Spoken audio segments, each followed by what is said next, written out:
Yeah, the steam engine videos are on there. That's the same place. My username is 68. No, it's not. What is it? 441 BSA 1968. So that'll get you to my all my latest videos. If you subscribe, then you should be able to get to it every time you log on. Oh yeah, okay. Yeah, I can get that off of the Grumpies. No problem whatsoever. So there's the shitty weather down there, Well, we had nice weather for a couple of days, and now we're having a couple of rainy days. Yeah, I think we've got about 10 days straight of sunshine. It's been great, and tonight's going to rain for the first time in 10 days. So yeah, pretty good lawnmowers there, and just take it easy, man. Good to be on the old classic radio roundup. Just you guys in there, you two? Now there's a few more. I think the night train is floating around, and got Quarter Wave Dave and Sandbagger, and I can't remember who else floating in and out. A whole lot of Puerto Mexicans making noise. It's kind of taking away from things. But I'm running the Regency Imperial tonight, so I should have a little bit of audio punch on this thing. Gave it a quick little alignment on the bench this afternoon, and it seems to be running tip-top. You know what? I can tell that was the Regency Imperial because you don't really slam me over here. When you're running that thing, it's nice and clear. There's no slamming whatsoever. Evening, Brian. Hey, Quarter Wave Dave, how's it doing? I'm doing okay, hanging in here. Just figured we'd say hello while you're in there talking to Pete. Yeah, roger that, yeah. Good to hear you in there. You sounded good there. Coming in really nice and clear for sure. I'm working off this old JC Penny pillow. Oh, cool. JC Pinto. Pinto. Cool. Yeah, sounded good, man. Okay, well, you get back to Pete. We're on the side listening. Evening there, Brent. Night train waving at you, bragger. Oh, train's in there. How you doing there, buddy? We doing pretty good. How about yourself, man? Can't complain. Oh, got a little bit of feedback. Get the earphones up there a little bit better. Can't complain, man. Living a dream. 10-4. Alright, man, we back on the side. I just heard you in here. Thought we'd let you know we were on the side. We're copying the mail. Classic Radio Roundup, your train station back on the side. Yeah, roger that there, Steve. Hope everything's going well for you and your family there. It's been a while since I've been on. I guess about 2 weeks there, 3 weeks, whatever. But anyways, yep, I'm in here. I just got in the house there, so turn it on. I don't know if I kicked off the hammer there. Hopefully, I didn't do that, but anyways, I'm on the air. Yeah, roger, and you are. Yeah, good to hear you, man. Everything's well on this end. Hope it's alright on your end. I got all your pictures and everything there, 10-4. Oh, yeah. Good, yeah, pretty good. Yeah, I'm waiting for your pictures. You said you're gonna send something over my way, but anyway, yeah, pretty good here, man. Just working and enjoying the summertime, the sunshine, and starting all over again. Doing the spring, going into the summer. Roger? Roger on that, yeah. Yeah, I didn't remember promising. I really didn't remember, man. I'm sorry. 10-4? Yeah, no problem, man. Don't worry about it. So, I just able to frequency fly there. I just got in, like I said, fired up this new computer. I got in, so I'm going to take a standby there, go get my cold beer out of the fridge. Had a long day today. So I'll be back, man. I'll be kicking back, listen to you guys. And that's my Roger. All right, Brent, we're standing by. Good to hear you. Your train station. Working is all blast radio, and I'm back quiet. What radio you running? I'm running a Robin 123. Okay. Making y'all dizzy yet? Well, I think he's seems to be faithful to me, man. Don't give me no troubles. Sounds like any woman I'd love her married. And she's a looker also, Roger. There you go. Got all bases covered. That's the way I feel about this gold-faced Regency Imperial. How I feel about my Browning. Roger.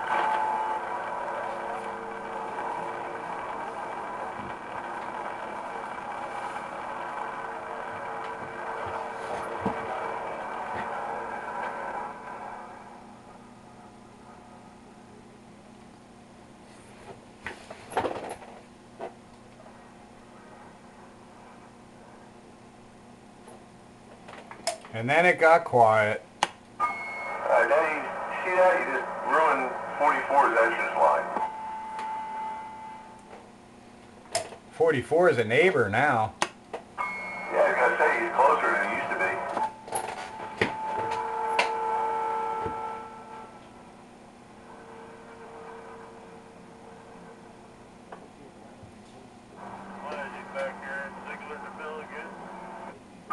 I am surprised that there's no Sparky tonight. He's usually, not much keeps him away from classic radio roundup. Oh, he was in here last night pretty good. He came in last night and admitted that he completely forgot about it last week. I say that again. Completely forgot about it. How can you forget about classic radio roundup? Oh my God. That's like forgetting your anniversary. That's trouble for sure. I can come up with a whole lot of valid reasons not to be here, but completely forgetting about it is unfathomable. Yeah, right. I mean, there's plenty of legitimate reasons that you didn't make it, but forgetting? It's not a legitimate reason. So should we write him up or what? The only legitimate reason for that is old age. Yeah, then you're suffering from CRS. The only legitimate reason for missing the roundup is anniversaries or wife's birthday. Something along those lines. Or not being in the area. Yeah, even I can get away with checking in with that. As long as I can get a Wi-Fi. Yeah, maybe if I get into access up the mountains, I'll be able to listen to Spew Radio. Live worldwide on Spew Radio. Oh, then I better check in. Ah, there he is. Good evening, gentlemen. 775, Sparky waving. Hello, Sparky. You were conspicuous by your absence. I had some company over. You want that 3500? Nah, this is the Uniden grant. Sounds nice and clean, whatever it is. Oh, that's good. We strive. Good evening there, Sparky. Yeah, they were ready to have you written up, Tim Ford. That's all right. I was banging a little bit of good conversation, for sure. Like he said, I thought he'd be on the 3500. I had that on the snub lap. And it sounded good, too. Sounds like you got a keeper. Yeah, all the pretty Christmas lights light up. Was operator in here yet? If he was, we wouldn't hear him over the Puerto Mexican Cubans. Yeah, I got a pretty good noise level over here.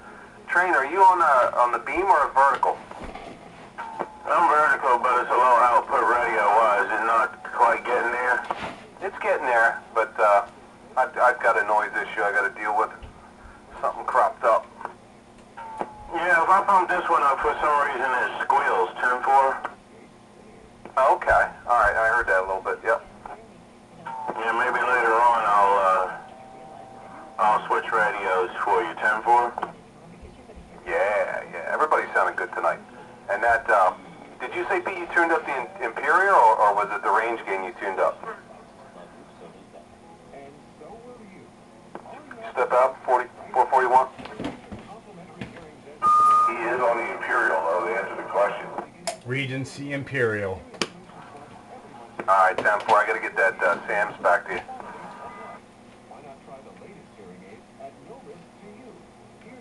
How'd you tune that up without that manual? Do you know that by heart? More or less, but test equipment helps, having a spectrum analyzer and a signal generator and a O-scope that works. You know, having all these tools, you know, turning this one does something good and turning it this way does something bad. I can't believe that scope works, man. That's incredible.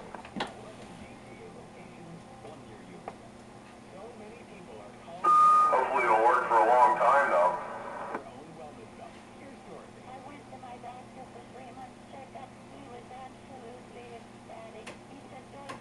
Helps to have a spare.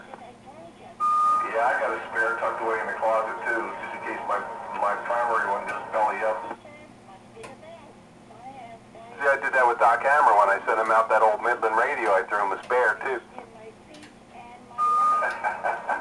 Pair of Midlands.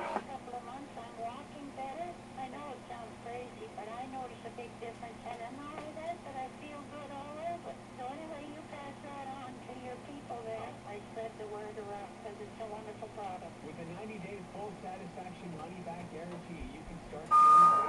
Midland's advertising phrase back in the mid-70s.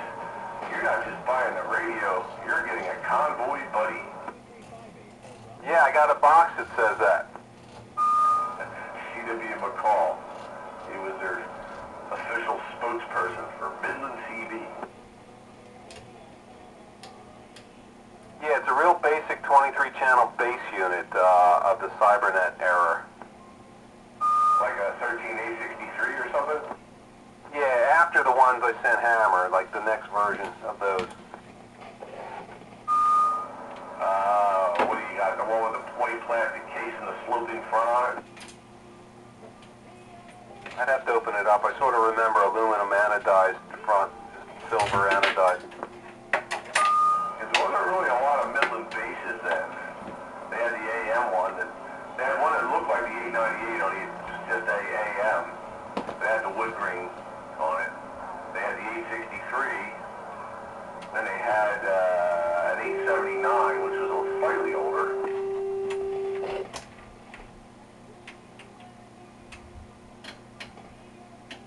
Midland had far more mobile models and bases. Yeah, you know, they make one, or made one, that I see fetches a big price. It's probably the most expensive Midland I see, and it's an export radio. Oh. Yeah, what's it, that 290 or something? Yeah, like a 270 or something, you're right, yeah. Yeah, it's got like almost a detachable front panel, but they didn't give it a extension to remote mount it, so that was dumb. Yeah, it's like a 10-meter radio, but it probably converts. Yeah, I believe it's dual final, and you know you can do the usual stuff to it. Yeah, they fetch a big dollar. I guess somebody put the word out that they work pretty well, so you know it inflates the demand.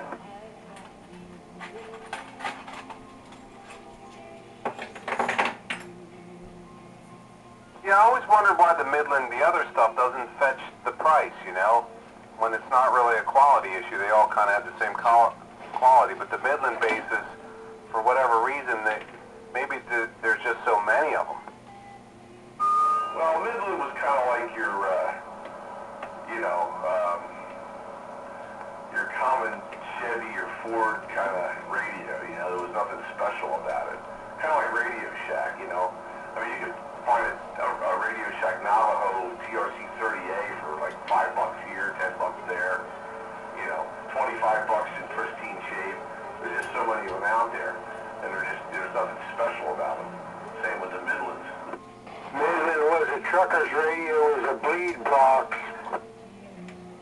Well, the Cybernet, well, the later versions were Cybernet based. Same stuff as Lafayette, Craco, you know, GE. A lot of them use the same boards in them. And Ford.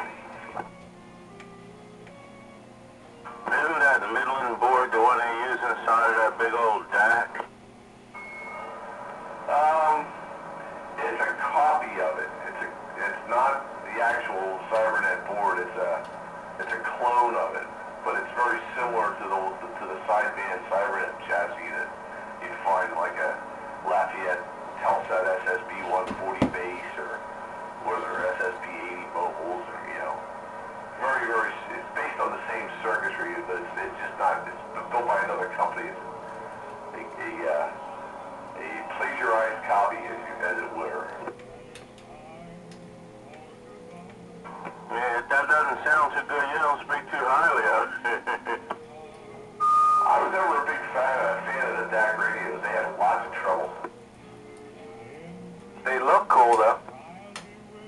Sure they do, but the audio transistors in them were underrated, and if you turn the limiters up and stuff like that, you pop them out.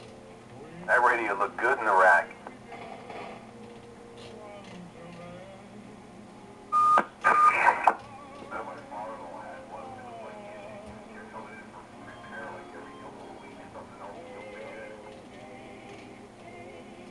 I've never heard anything good about those radios except for the way the face looks, man. Yeah, Train, I'd like to put a big 4-channel TAC 10-inch reel-to-reel on top of that. Oh, yeah, man. That would be some nostalgia, wouldn't it? Yeah, do Watergates with them big old 10-inch reels, TAC recording. Well, I got some trivia for you guys. Hey, Brent, how you doing? Go ahead. I'm doing good. I got some trivia. Anybody recognize this sound here? Hang on a second. Okay, here we go. Anybody recognize that? First sip of the brew? It's a 550 milliliter Budweiser King Can. I was close, man.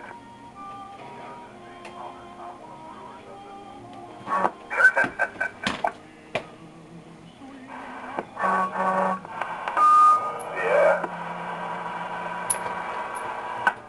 Brent, you're just drinking, that's all.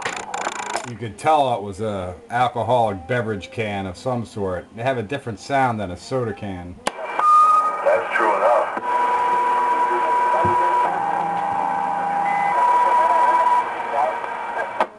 Okay, but can you tell the temperature? No. I like mine garage temperature. Yeah, garage temperature in the middle of winter.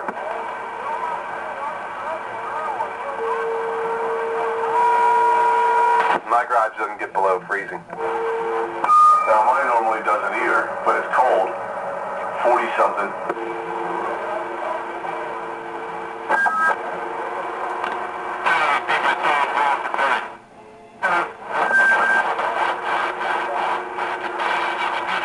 I actually like mine I don't know, I can drink warm beer. It comes from camping and fishing so many times. You reach into that pouch, you're on the stream, and that beer's whatever temperature. Oh yeah, you got no electricity for a fridge, so you gotta drink it. That's right, it don't matter. How about them GIs that used to take the gas and dump it in a container and stick their beer in the container to cool it?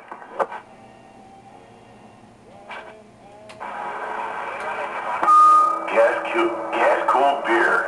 Now at your local store.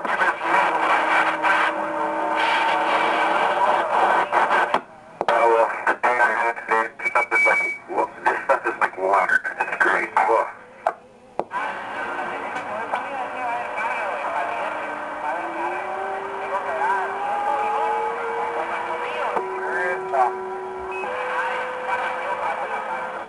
There's Ken. How you doing? Harleysville Station. Where's Barbie?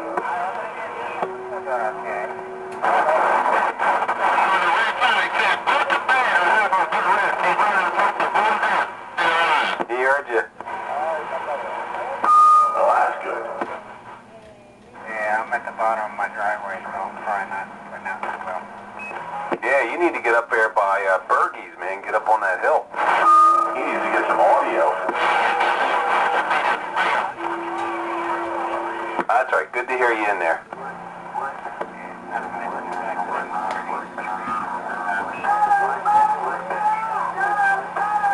Plenty of carrier, but the audio's kind of weak.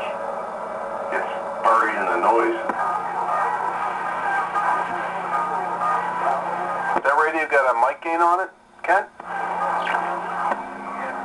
Yeah, it's got a mic gain button, but no mic gain knob. A mic gain button.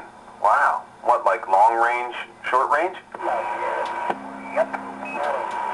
Sounds like a 2510. Yeah, range boost or something, right? And by the way, that's what I do. 125 cents. My Emperor has a button like that. Yeah, you got high gain, you got normal gain and low gain. Hey Sparky, I've been fooling around with that other O-scope. That thing almost works. It's just the beam is off the line is off the scale. But if you hit beam find and it puts it in the center, you know, you get a waveform and all. I think it's just out of calibration or something. Oh, you gotta find the horizontal adjustment and move it back over. There's a ton of information on that model on the web. Yeah, I think that one can be tuned to work. It's all pretty, isn't it?